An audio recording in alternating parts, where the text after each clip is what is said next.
ગુજરાતના ઇતિહાસમાં બહારવટિયાઓ તો ઘણા થયા, પણ એવા બહારવટિયાઓ કે જેના જીવનને સંત પુરુષોના જીવનની સાથે પણ સરખાવી શકાય, એવા બહારવટિયાઓમાંના એક એટલે જોગીદાસ ખુમાણ. થણકો નાર થીએ પણ તારું ચિત્ત ખુમાણ ચડ્યું નહીં, એક દિવસ તો ભીલડીએ ઓલો જળધર મોયો તો જોગડા. થણકો નાર થીએ પણ તારું ચિત્ત ખુમાણ ચડ્યું નહીં. આ દુહો જોગીદાસ ખુમાણના જતીપણા ઉપર લખાયેલો છે. એટલો ચારિત્રશીલ માણસ કે દાદા ભીષ્મની સાથે જેમની સરખામણી કરી શકાય. જોગીદાસ ખુમાણનું ભાવનગર રાજની સાથે જ્યારે બહારવટું પાર પડ્યું, સમાધાન થયું, ત્યારે ભાવનગરની કચેરીમાં બનારસથી નાચવાવાળી નૃત્યાંગનાઓને બોલાવેલી. સમાધાનની ખુશીમાં નાચગાનનો માહોલ ચાલુ છે, ત્યારે જોગીદાસ ખુમાણ બંને આંખો મીચી અને તુહી સૂરજનો બેરખો પોતાના હાથમાં ફેરવે છે. ત્યારે ભાવનગરના દરબારે કીધું કે જોગાભાઈ, આ તમારા મનોરંજન માટે અને સમાધાનના આનંદ માટે આજે નાચવાવાળાને આપણે બોલાવ્યા છે અને તમે આંખો બંધ કરી અને બેરખો ફેરવો છો. ત્યારે જોગીદાસ ખુમાણે જવાબ આપ્યો હતો કે નાચવાવાળી કોઈની બહેન હશે, કોઈની દીકરીઓ હશે, કોઈની માતાઓ હશે, અને તમે રાજા થઈ અને એને નાચતા જોઈ શકો. હું કાઠીનો દીકરો, હું જતી બહારવટીયો, હું કોઈની બહેન દીકરીને નાચતી ન જોઈ શકું, અને ત્યારે જ એ નાચગાનનો કાર્યક્રમ અટકાવી દેવામાં આવે. એટલે જોગીદાસ ખુમાણ માટે દુહો છે કે ઠણકો નાર થીએ પણ તારું ચિત્ત ખુમાણ ચડ્યું નહીં, એક દિવસ તો ભીલડીએ ઓલો જળધર મોયો તો જોગડા. એક દિવસ તો ભીલડીએ ઓલો જળધર મોયો તો જોગડા. ખુમાણોનું બહારવટું ભાવનગરના ગોહિલ રાજવંશની સામે લગભગ 45 થી 50 વર્ષ સુધી ચાલ્યું હતું. કહેવાય છે કે એક સમયે કુંડલાના 84 ગામોનો ગરાસ એ ખુમાણો પાસે હતો. જ્યારે તેમના ભાયાતોમાં તેમના પુત્રોમાં ગરાસનો ભાગ પાડવામાં આવ્યો, ત્યારે એક ભાઈને મનદુખ થયું અને એ ભાઈએ ભાવનગર રાજની મદદ લીધી. આ રીતે ખુમાણો 2 જૂથમાં વહેંચાઈ ગયા અને બહારવટાનો આરંભ થયો. આમ તો જોગીદાસ ખુમાણનો ઇતિહાસ જગત પ્રસિદ્ધ છે, પણ આજે આપણે જે વાત કરવાના છીએ એ કદાચ તમે બહુ ઓછી સાંભળી હશે. જોગીદાસ ખુમાણના પિતા એટલે હાદા ખુમાણ. હાદા ખુમાણની સુરવીરતા એ ખુમાણોમાં જોમ પૂરી દેતી હતી. આ ખુમાણ બહારવટિયાઓને જતી એટલે કહેવામાં આવ્યા કારણ કે તેઓ નિયમથી બહારવટું કરતા હતા, નીતિ ક્યારેય ચૂક્યા નહોતા, સ્ત્રીઓનું સન્માન કરતા હતા, ગરીબોને રંજાડતા નહોતા, અને ભાવનગરની હદ સિવાયનું એક પણ ગામ આ ખુમાણો ક્યારેય ભાંગતા નહોતા. જ્યારે અન્યાય થતો હોય છે ત્યારે ક્ષત્રિયનો દીકરો પોતાના ન્યાયની માંગણી માટે લડતો હોય છે, અને આ ન્યાયની માંગણી માટે પિતા હાદા ખુમાણની સાથે રહી અને જોગીદાસ ખુમાણે બહારવટાનું કામ ચાલુ રાખ્યું.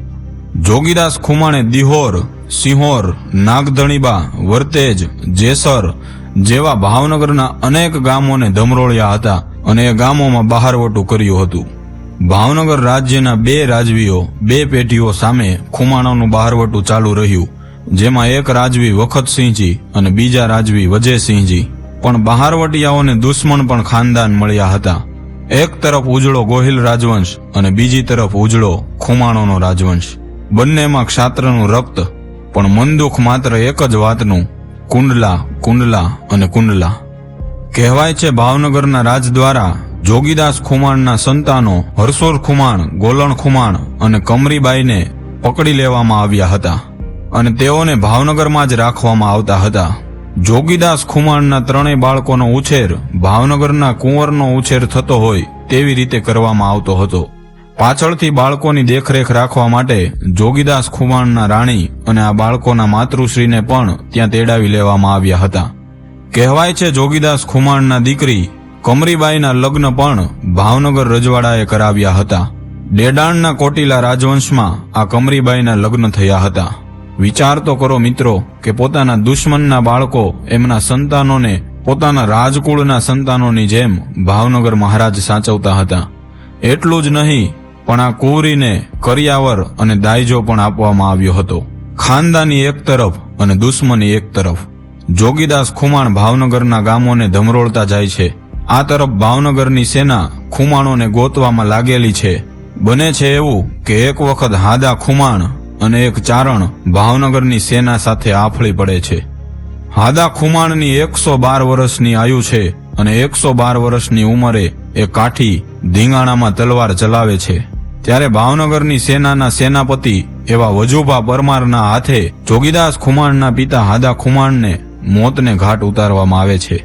ભાવનગરની સેના અને હાદા ખુમાણના ધીંગાણામાં હાદા ખુમાણ અને તેમના ચારણ સાથી એ બંને કામ આવે છે.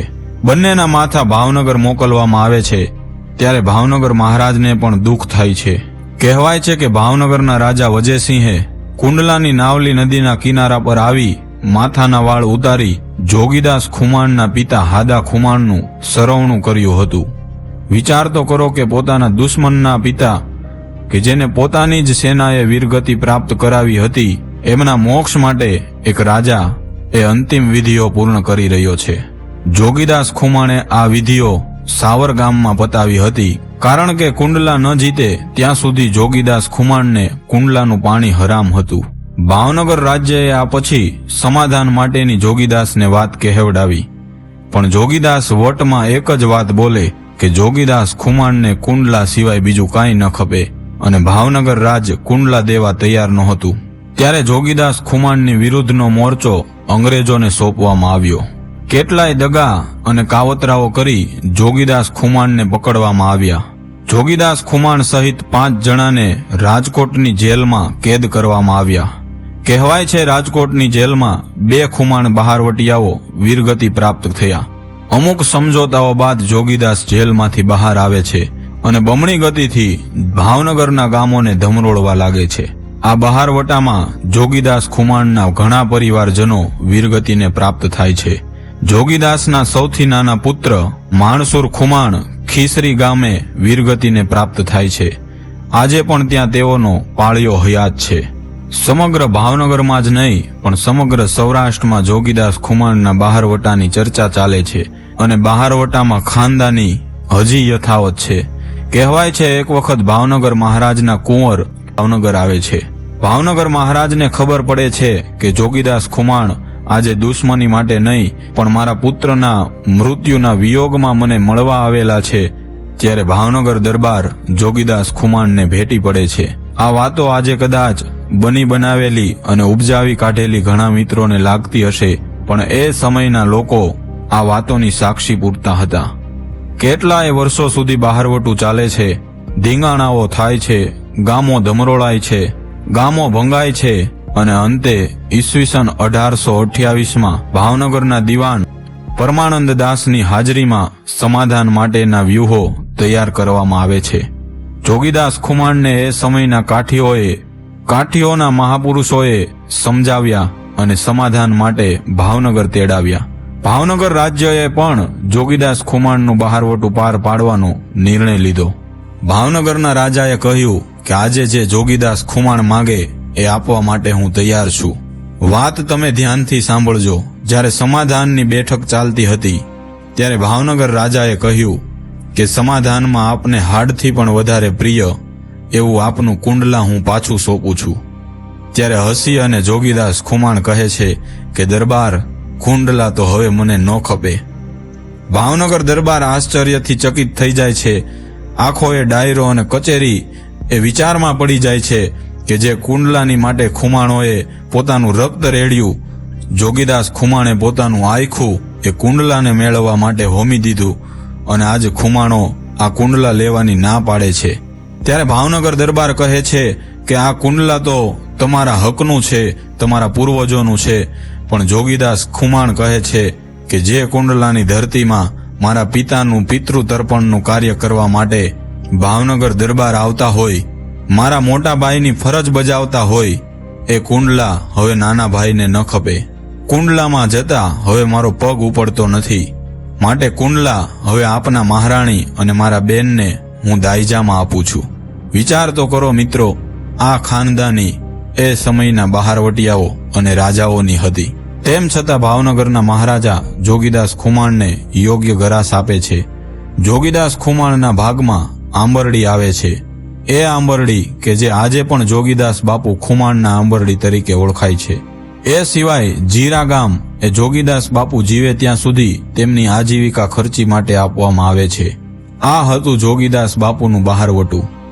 એમના ઉપર દુહાઓ લખાયા હતા કે તું પાધર જૂના તણે ફોજેથી ફેહળિયો તેદી બીબડિયો બંગલે તને જોવે જોગી દાસિયા. વગડામાં જ્યારે નાની નાની બહેન દીકરીઓ ગાયો ભેંસો ચરાવતી હોય ત્યારે કોઈ એમને પૂછે કે તમને ડર નથી લાગતો? કે આટલા સાંજના સમયે પણ તમે એકલા ગાયો ભેંસો ચરાવો છો? ત્યારે દીકરીઓ જવાબ દેતી કે અમારા વિસ્તારમાં, અમારા પરગણામાં જોગીદાસ ખુમાણના બહારવટા તપે છે. કોની ત્રેવડ છે કે અમારા દીકરીઓનો વાળ વાંકો કરી શકે? આ બહારવટિયાઓ, આ રાજાઓ. મિત્રો, જોગીદાસ ખુમાણના હસ્તાક્ષરો પણ આપણા સંશોધક ડોક્ટર પ્રદ્યુમ્ન ખાચર પાસે ઉપલબ્ધ છે. તેઓ પોતાના હસ્તાક્ષરની અંદર સૂર્યનું નિશાન પણ કરતા હતા. જોગીદાસ બાપુ સૂર્યનારાયણ ભગવાનના પ્રખર ઉપાસક હતા. આજે પણ જોગીદાસ બાપુ ખુમાણની વાતોને યાદ કરી અને લોકો ગર્વની અને ધન્યતાની લાગણી અનુભવતા હોય છે. આ જોગીદાસ ખુમાણની ઉપર ફિલ્મ પણ બનાવવામાં આવી છે. તેમના ઉપર અનેક ગીતો, દુહાઓ અને છંદો પણ રચાયા છે. એટલું જ નહીં, પણ તેમની વીરતાને બિરદાવવા માટે સાવરકુંડલાની અંદર તેમની પ્રતિમાનું અનાવરણ પણ કરવામાં આવ્યું છે. આવા મહાપુરુષો એ આપણા ઇતિહાસના અમર પાત્રો છે. એમને યાદ કરી, એમની પ્રેરણા લઈ અને આપણે જીવન જીવતા રહીએ. સાથે સાથે અનસંગ ઇતિહાસ, ખાનદાની રાજાઓ અને જોગીદાસ ખુમાણ જેવા જતિ પુરુષોના ચરણોમાં વંદન કરી અને તેમાંથી પ્રેરણા લેવાનું આપને આહ્વાન કરે છે. જય હિન્દ, જય કાઠિયાવાડ, જય ગોહિલવાડ.